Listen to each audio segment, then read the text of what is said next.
안녕하세요. SPI 고병기 편집장입니다. K리츠 위클리 전해드리도록 하겠습니다. 9월 첫 주 K리츠 위클리 소식입니다. 9월 첫 주 20개 상장 리츠의 단순 평균 수익률은 마이너스 1.81%를 기록했습니다. 전주에 4.02%로 올라와서 올해 들어 가장 큰 폭의 상승세를 보였는데요. 그 기세를 이어가지 못했습니다. 한 주 만에 다시 하락하면서 이렇게 온탕과 냉탕을 반복하고 있는데요. 최근에 이런 K리츠 위클리 전해드리다 보면 이런 이제 매크로 이슈에 따라서 상승과 하락을 반복하는 모습이 계속되고 있는 모습이고요. 전주에는 이제 잭슨 홀 미팅 이후에 금리 인상 우려가 완화되면서 상장 리츠도 일제히 상승세를 보였지만 또 지난주에는 이런 이제 매크로 이슈가 반대로 악화됐습니다. 지난주 같은 경우에는 사우디아라비아의 원유 감산 결정으로 금리 인상이 큰 변수가 될 수 있는 물가 상승에 대한 우려가 다시 높아졌고, 이러한 점들이 리츠 투자 심리에는 부정적인 영향을 미친 것으로 풀이되고 있습니다. 미국 금리에 큰 영향을 미치는 고용지표도 호조를 보였는데요. 미국 노동부에 따르면 이제 8월 27일부터 9월 2일까지 신규 실업수당 청구 건수가 21만 6천 건으로 한 주 전과 비교하면 1만 3천 건 줄어든 것으로 나타났습니다. 4주 연속으로 감소세를 기록하고 있습니다. 지난 2월 둘째 주 이후에 7개월 만에 가장 적은 수치이기도 하고요. 또 월스트리트 저널이 집계한 전문가들 전망치 23만 건도 하회했습니다. 이처럼 고용시장이 여전히 강세라는 어떤 시그널이 계속 나오고 있고요. 물론 한편에서는 이렇게 이제 미국 고용시장이 한풀 꺾이고 있다, 이런 시그널도 나오고 있습니다. 한 예로 이제 미국 기업 중에서 최대의 고용주로 꼽히는 유통업체 월마트죠. 월마트가 새로 고용하는 시간제 노동자 임금을 하향 조정하는 것을 골자로 하는 새로운 임금 체계를 도입하기도 했고요. 이러한 점들을 보면 이제 미국 고용시장의 시그널도 계속 갈지자로 엇갈리는 행보를 보이고 있고, 다만 이렇게 이제 계속 엇갈리는 시그널이 나오다 보니까 금리의 방향성이 명확하게 나오지는 않는 것 같습니다. 그래서 한 주 한 주 매크로 이슈에 따라서 변화가 아주 큰 상황이고, 이러한 변화에 따라서 또 리츠 시장도 큰 영향을 받고 있는 것 같습니다. 개별 리츠 소식을 좀 살펴보겠습니다. 전주와 달리 이렇게 매크로 이슈가 리츠 시장에 부정적인 영향을 미치고 있는 가운데 이제 K리츠 같은 경우에는 각 리츠별로 유상증자와 리파이낸싱 이슈들이 있다 보니까 전반적으로 하락세를 면치 못했고요. 전주에는 이제 20개 상장 리츠가 모두 상승을 했지만 또 반대로 지난주에는 17개 리츠, 대다수의 리츠가 하락세를 면치 못했습니다. 가장 크게 내린 리츠는 신한서부 T&D 리츠입니다. 신한서부 T&D 리츠 같은 경우에는 이제 한 주 동안 5.15%나 하락을 했고요. 신한서부 T&D 리츠 같은 경우에는 지난 5주간 어떤 주가 추이를 보면 5% 이상 상승했다가 또 바로 그 다음 주에는 5% 이상 하락하는 그런 모습이 계속 반복해서 나타나고 있습니다. 네. 또 KB스타 리츠와 SK 리츠도 크게 하락을 했는데요. 이 두 개 리츠도 4% 이상 하락을 했습니다. KB스타 리츠 같은 경우에는 이제 해외 자산만 담고 있는 리츠죠. 영국과 벨기에에 위치한 오피스를 담고 있는 리츠인데요. 최근 이런 해외 자산에 대한 우려가 커지다 보니까 주가 부진으로 이어지고 있고요. 올해 들어서만 22%는 하락을 했습니다. 네. 마찬가지로 유럽 중심의 자산을 구성되어 있는 마스턴 프리미어 리츠와 함께 가장 하락폭이 큰 리츠 중에 하나였는데요. KB 리츠, 스타 리츠를 운용하는 KB 자산운용에서는 이 같은 이제 리츠 주가 부진에 대해서 이 작년 말 영국 자산에 발생한 캐시트랩 이벤트 여파가 있다고 판단하고 있는데요. 영국뿐만 아니라 벨기에 자산 갤럭시 타워죠. 갤럭시 타워도 캐시트랩 이벤트가 발생할 수 있다는 우려가 계속 나오고 있는 상황입니다. 실제로 최근 이제 KB스타리츠의 벨기에 자산 갤럭시 타워에 대출한 대주단이 감정평가를 실시했는데요. 그 감평 결과 이제 자산 가치 하락으로 LTV가 60% 초반까지 상승을 했습니다. 벨기에 갤럭시 타워 같은 경우에는 이제 LTV가 65%를 넘으면 이제 캐시트랩 이벤트가 발생하는 그런 상황인데요. 이에 따라서 이제 KB스타리츠 같은 경우에도 뭐 가만히 있지는 않습니다. 뭐 해외 자산의 우려에 대한 어떤 우려를 불식시키기 위해서 대응을 하고 있는데요. 대표적으로 최근 이제 국내 자산 편입을 아주 적극적으로 추진하고 있고요. 광화문과 서대문역 사이에 위치한 이 시티뱅크 센터, 이제 한국 시티은행이 이제 사용하고 있는 오피스인데요. 여기 우선주 투자를 하려고 이제 준비를 하고 있고, 국내 자산 첫 투자를 통해서 이제 분위기를 반전을 깨하고 어떤 이제 돌파구를 마련하는 그런 움직임을 보이고 있는데요. 다만 이제 현재 시장에서 어떤 평가는 썩 긍정적이지는 않습니다. 뭐 국내 자산을 편입하는 건 알겠는데 이제 명확한 전략이 보이지 않는다는 그런 평가도 나오고 있는 상황이고요. 전반적으로 이제 답답한 상황이 계속되고 있는 것 같습니다. SK리츠 뭐 최근에 이제 주가 하락이 아주 컸던 리츠인데요. 전주에도 4.37%나 내렸습니다. 하락폭이 컸던 리츠고, SK리츠의 최근 부진 같은 경우에는 결국 이제 SK하이닉스의 반도체 수처리 센터 편입 결정, 이 결정이 크게 영향을 미쳤다고 보고 있는데요. SK리츠가 아닌 SK하이닉스가 수처리 센터를 SK리츠에 매각한다고 발표를 했었고, 그 이후로 지금까지 12.85%나 하락을 하고 있습니다. 이 같은 기간 동안 KB스타리츠 다음으로 크게 내린 리츠이고요. 결국은 이제 이 SK리츠가 편입한 수처리 센터에 대해서 이제 이게 정말 그룹의 핵심 자산이냐, 그리고 그룹의 자산을 유동하는 창고로 쓰이는 거 아니냐, 이런 비판이 계속 나오고 있는데요. SK리츠 같은 경우에는 이제 당연히 이제 그룹의 핵심 자산이고, 이 자산을 인수함으로써 리츠 가치에 긍정적인 영향을 줄 것이다, 이렇게 이제 강조를 하고 있습니다. 근데 다만 이런 이제 SK리츠 입장이 투자자들을 설득하기에는 다소 부족한 듯 보이고요.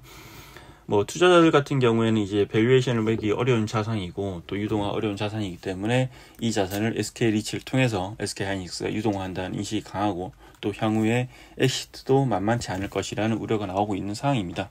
네, 또 동시에 이제 주가가 이렇게 부진한 시기에 1조 1,000억 원에 달하는 대형 자산을 편입하는 것이 맞느냐, 이런 이제 지적도 제기되고 있고요. 또 이런 이제 SK하이닉스 수처리 센터 편입 결정 이후에 곧바로 또 대규모 유상증자 계획을 발표를 했었죠. 이 유상증자 같은 경우에는 물론 이제 SK하이닉스 수처리 센터와는 이제 무관한 어떤 이벤트인데요. 작년에 종로타워를 편입하면서, 이 종로타워 같은 경우도 SK 계열사 쓰는 자산입니다. 이 종로타워를 편입하면서 발행한 전자단기 사채와 회사채 상환이 필요한 상황이고, 이 상환을 위해서 유증을 한다고 발표했는데요. 다만 이제 이러한 어떤 일련의 과정들이 결국 이제 SK리츠를 보면서 투자자들로 하여금 이제 대기업 리츠들은 시장의 논리가 아닌 그룹의 논리로 움직인다는 이런 비판이 나오게 하는 배경이 되고 있고요. 이 투자자들 입장에서는 보면, 기관 투자자들 같은 경우는 이제 SK하이닉스의 수처리 센터 편입 결정이 어떤 긍정적인 측면과 부정적인 측면이 다 있다고 보고 있긴 한데요. 단기적으로는 이제 배당도 뭐 여러 가지 배당을 포함해 좋아지는 효과가 있고, 그런 점이 되게 긍정적이지만 장기적으로는 또 우려가 될 수 있다, 이렇게 지적을 하면서도, 또 한편으로 이게 분명히 이런 할 필요성이 있기 때문에 SK리츠가 IR을 잘 했어야 된다, 이렇게 이제 얘기는 하는데, 실제 SK리츠 IR이 뭐 지금까지 결과를 보면 썩 잘 하지는 못했다는 그런 평가가 나오고 있고요. 실제 SK리츠 같은 경우는 이런 이제 뭐 최근에 투자자들 효과를 위해서 많이 애쓰는 모습은 보입니다. 한 예로 이제 지난 6일에 이제 제9기 정기 주주총회가 열렸는데요. 보통 이런 정기 주주총회 기자들을 초대하는 경우도 있고 없는 경우 아닌 경우도 있는데, SK리츠 같은 경우는 그동안 기자들 초청하지 않았는데 이날은 이제 기자들한테도 이 초청장을 보냈습니다. 그래서 이제 가봤는데, 사실은 이제 여러 가지 결국 이제 최근 이슈가 되고 있는 SK하이닉스 수처리 센터 편입과 관련해서도 여러 가지 말들을 했는데, 뭐 여전히 이런 그런 이제 부정적인 이슈들은 완전히 해소되지는 않고 있는 것 같습니다. 네. 하나리츠도 좀 중요한 이벤트가 하나 있었는데요. 하나리츠 같은 경우는 최근에 대표 운용력을 교체를 했습니다. 하나리츠를 운용하는 하나자산운용 같은 경우에는 기존에 이제 리츠 사업본부를 이끌었던 박성순 본부장이 부동산 투자 본부장으로 이동을 하고, 그 자리를 변호사 출신인 최원 본부장이 채우게 됐는데요. 최원 본부장은 뭐 외부에서 영입된 인력은 아니고, 기존에도 이제 하나자산운용에서 이제 박성순 본부장과 함께 리츠 조직을 이끌고 하나리츠 상장을 주도했던 인물이기도 하고요. 뭐 이 하나자산운용 합류 전에는 현대증권이라든지 하나생명에서 대체 투자를 했던 경험도 있습니다. 이처럼 이제 뭐 과거부터 계속해서 이제 하나자산운용과 함께 해오고, 또 하나리츠를 상장했던 운용력이기 때문에 한편에서는 이제 변화가 크지 않을 것이라는 전망도 나오고 있지만, 또 이 운용력의 변화라는 것은 아주 큰 변화이기 때문에 어떤 모습을 보여줄지 지켜볼 필요는 있을 것 같습니다. 하나리츠 같은 경우에 오는 11월에 또 1,100억 원 규모의 리파이낸싱을 앞두고 있기도 하죠. 그 대규모 리파이낸싱 앞두고 이제 운용력이 교체되기 때문에, 또 새로운 운용력과 함께 어떤 전략으로 리파이낸싱을 가져갈지도 지켜볼 필요가 있어 보입니다. 앞서 이제 신한서브 T&D 리츠 잠깐 얘기를 드렸는데요. 또 하나 더 얘기를 드리면, 이 신한서브 T&D 리츠 같은 경우는 최근에 이제 새로운 어떤 신규 자산 편입을 앞두고 있죠. 이 나인트리 호텔 동대문인데요. 첫 외부 자산 편입이기도 합니다. 이 상장 후에 첫 편입이기도 하고요. 근데 이제 원래는 이제 7일에 이제 딜 클로징을 완료할 예정이었는데 일정이 좀 연기됐습니다. 특별한 이슈는 아니고, 매수자와 매도자 간에 어떤 뭐 여러 가지 조건들을 명확하게 하기 위함이라고 하는데요. 지금 현재 이제 발표한 자산 취득 일정은 9월 27일입니다. 9월 27일로 연기를 했고, 이 자산이 편입되면 상당히 신한 소프트윈드 리츠 입장에서는 또 의미가 있는 자산인 것 같습니다. 이번에 이제 편입하는 자산에 대해서 잠깐 얘기를 해보면, 나인트리 호텔 동대문 같은 경우에는 최근 실적이 아주 크게 개선됐습니다. 이제 전반적으로 지금 최근에 어떤 코로나19 엔데믹으로 그 이후로 이제 호텔 실적들이 좋은 상황인데요. 이 나인트리 호텔 동대문도 마찬가지입니다. 이제 코로나19가 한창이던 2020년까지만 하더라도 평균 객실 요금 ADR이라고 하죠. 이 ADR이 4만 원 초반대까지 떨어지고 객실 점유율 OCC도 20%대까지 하락했던 적이 있었는데 7월 마지막 주 기준으로 보면 ADR은 12만 원대 그리고 OCC는 87%로 상당히 이렇게 많이 좋아졌습니다. 이렇다 보니까 실제 이제 신한 서부 T&D 리츠 같은 경우에도 최근에 호텔 자산 편입이 아주 적극적인 모습을 보이고 있는데요. 이 나인트리 호텔 동대문뿐만 아니라 최근에 이제 입찰을 했던 강화문 신라스테이 입찰에도 참여를 했었습니다. 강화문 신라스테이가 포함된 강화문 지타워 인수에도 참여를 했는데 아쉽게도 이렇게 이제 우선 협상 대상자가 되지는 못했고요. 현재 이제 마스턴 투자 운영이 우선 협상 대상자가 되어서 인수를 추진하고 있는 그런 상황입니다. 네.